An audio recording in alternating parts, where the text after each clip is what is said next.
Tuame hapo tuongelee hili swala kidogo. Nataka nipate maoni yako kuhusiana na kufungwa kanisa la Gwajima. Makanisa yote ambayo kiongozi wake mkuu ni Gwajima, haijalishi hapo wapi, yote yamefungwa. Mimi nataka tu nisikie maoni yake. Litafunguliwa tu. Ndio maoni yangu. Litafunguliwa na kazi zitaendelea vizuri kama zilivyokuwa zinaendelea zamani. Hili ni taifa lenye upendo sana na ni taifa linalomheshimu sana Mwenyezi Mungu na ni taifa ambalo nafikiri Tanzania ndo taifa linaloongoza kwa kuheshimu viongozi wa dini. Sidhani kama kuna taifa linaongoza kwa Afrika hii kuheshimu viongozi wa dini kama taifa la Tanzania. Naelewa vizuri. Mimi napita kaka watu, mimi nikisimamishwa au nikishusha kioo tu, IPM, mchungaji, nenda. Unaelewa vizuri? Yaani wanatuheshimu vibaya sana. Kwa hiyo mimi sidhani kama swala hili eti litakuwa limeendo hivyo, hapana. Naamini tu kanisa zitafunguliwa na shughuli zitaendelea kama kawaida. Ni vitu tu vinatokea wakati fulani katika dunia ambavyo kuna vingine vikwepeki lazima vitokee. Okay. Yes. Unapokuwa unafungua taasisi huwa kunakuwa kuna miongozo maalum ya kwamba uongee hiki usiongee ndani ya madhabahu. Ipo miongozo. Kwenye katiba yako ile kuna vitu unajikomiti mle. Utakiwa kuwa kinyume na nchi. Yani kabisa kwenye katiba, hata mimi kanisa langu limesajiliwa. Kwa mujibu wa sheria, Wizara ya Mambo ya Ndani, Embassy of God for All Nation. Kwa katiba yangu ina mambo mle ambayo nimeandika mimi mwenyewe, sijaandikiwa na mtu, mimi mwenyewe. Shirika wanaita chama kule, unajua serikali haiti kanisa, inaita chama. Chama hiki kitavunjika endapo namba 1 sijui bodi ya dhamini itafanya hivi na hivi na hivi, mali za shirika sasa hivi, watu watagombana, watataka kupelekeana kuuana. Shirika litavunjika endapo litaanza kuingilia mambo ya serikali na kutaka kufanya hivi na hivi na kuleta uasi katika nchi. Shirika litavunjika. Kwa hiyo kuna nini? Kuna vitu katika katiba ambavyo unajikomiti wewe unapofanyaje, unapopeleka maombi yako Wizara ya Mambo ya Ndani. Kwa hiyo serikali inaangalia yale maono yako kwenye nini? Kwenye katiba yako uliyoyaandika. Watungaji na watumishi wa Mungu, nyinyi ni watu wakuu ambao mmoja kukaa nao.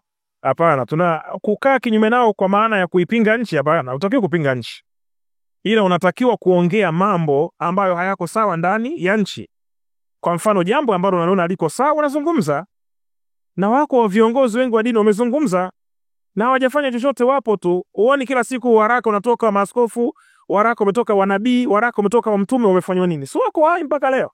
Kwa hiyo unaruhusiwa kutoa maoni yako kwa mujibu wa sheria. Haina maana kwamba ukipeleka katiba yako pale basi ndio utakuwa unafanywa kuwa bubu. Hapana, unaruhusiwa kuongea yale unayotakiwa kumshauri kiongozi wa nchi, unamshauri. Lakini kuna lugha ya kuzungumza na kiongozi wa nchi, hilo usilisahau.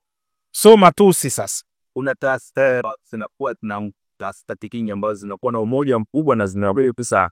Mfano usimkia Roma ni katu nisa ambayo inagusa. Ukisubutia Waislamu ni watu ambao wana umoja ambao una nguvu. Ikitokea mashehe wamekosoa kwa umoja wao, ikitokea taasisi ya Roma ni Katoliki imekosoa kwa umoja wao, hawafanyii kama wanavyofanyia kina Gwajima. Lakini kama IPM hapa ukikosoa moja kwa moja watafunga makanisa yako, hata kama yako 100 watafunga.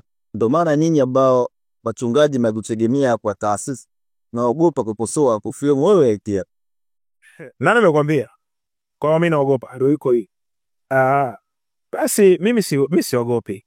Siogopi kukosoa, lakini pia sidhani kama serikali inaweza ikaionea taasisi kwa sababu ya udogo wake. Kwa sababu Askofu Gwajima hajaanza kuongea leo. Askofu Gwajima ameongea miula yote. Anaelewa vizuri, amewaripua watu sana. Sidhani kama ingekuwa ni serikali yenye kuonea basi ingeanza naye muda mrefu, si ndio? Lakini amekuwa akizungumza, wanasikiza hoja zake, nyingine zinafanywa kazi, sio? Kwa hiyo kusema kwamba mashirika ambayo hayajakuwa yanaonewa, mimi siamini katika hilo, kwa sababu mimi yako nimezungumza mengi sana katika hili taifa. Labda tu wewe labda ufuatilie. Makali kaka, mengi sana.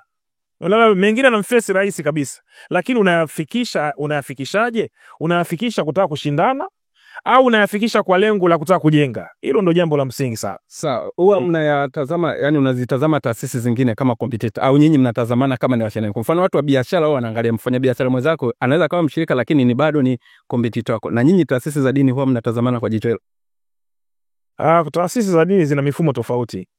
Mfumo wa Roman Catholic hauwezi kufanana na Lutheran, hauwezi kufanana na Anglikana, hauwezi kufanana na Wasabato. Mifumo iko tofauti. Mfumo wa Askofu Kakobe hauwezi kufanana na Mwingira.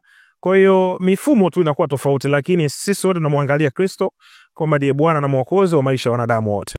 Watu wanatamani, Watanzania wengi wanatamani kujua, watumishi wa Mungu, wachungaji kama nyinyi, mnasimamia haki ama mnasimamia amani? Tunasimamia haki. Haki. Sawa. Nini maoni yako kuhusiana na no reform no election inayotumika na Chadema? Sasa no reform no election ni campaign ambayo imekuja ya chama cha upinzani, si ndio? Kwa hiyo sisi tunaiangalia kama campaign. Hatuiangalii kwa ubaya, hatuichukii kwa sababu hayo ni maoni ya watu. Huwezi kuchukia maoni ya watu. Na huu ni wakati wa uchaguzi. Unaelewa vizuri? Kwa wakati wa uchaguzi kila mmoja anakuja na sera zake. Huyu atakuja na sera hii, huyu atakuja na sera hii. Sisi kama viongozi wa dini tunachokiomba kwa Mungu ni amani, kuhakikisha kwamba taifa liwe sawa, vurugu isiingie. Hatuwezi kufanya yote kama kutakuwa na vurugu katika ile taifa.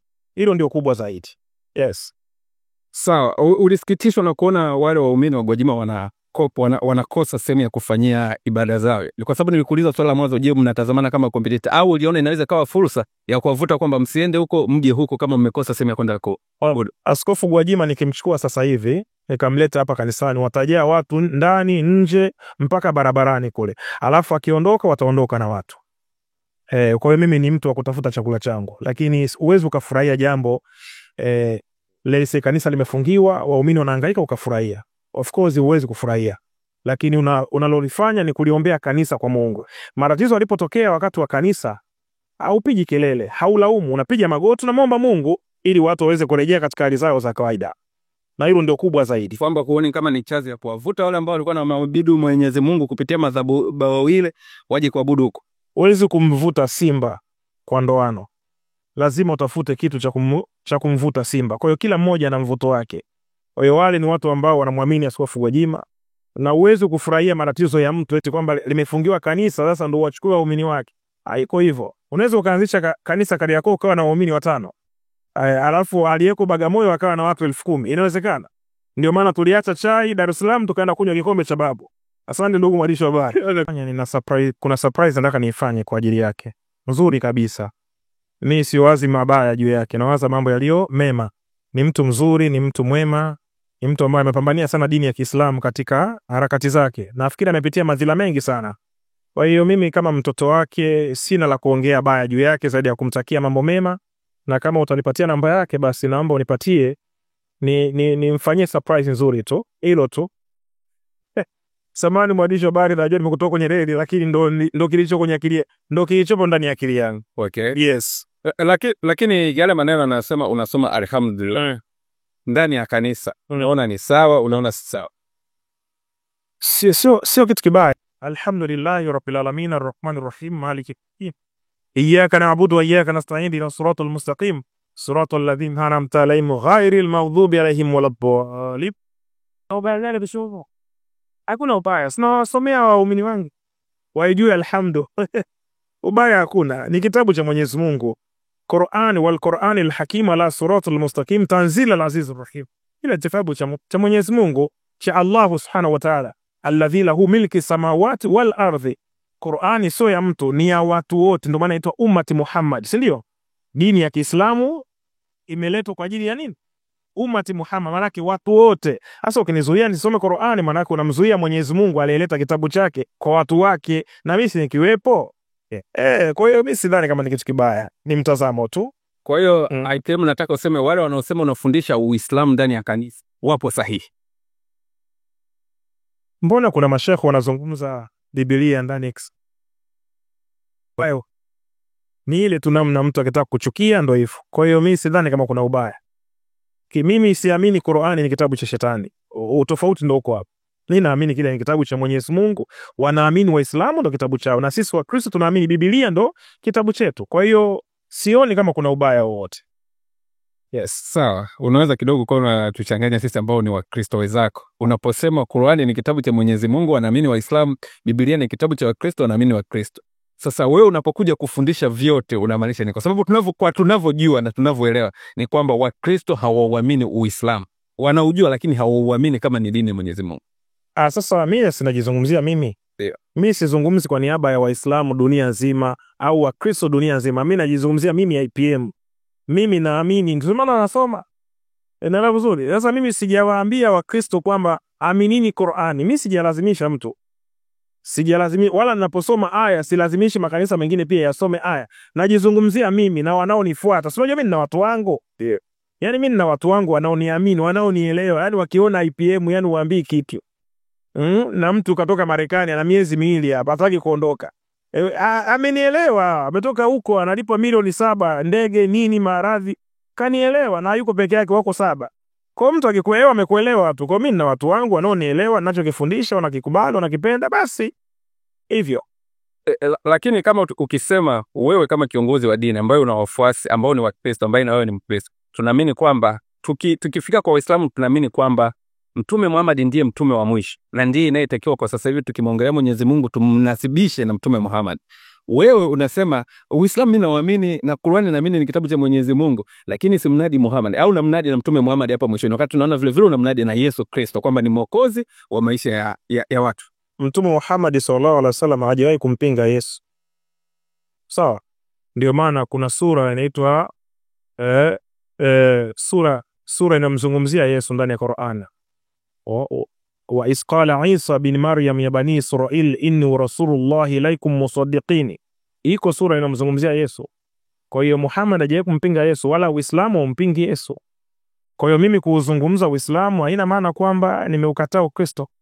Ni ile hali tu ya kutaka kuchukua jambo hili na kuchukua jambo hili kulifikisha katika jamii kwa lengo ya kufikisha jamii. Kufikisha tu ujumbe kwa jamii, sio kupotosha jamii. Yes.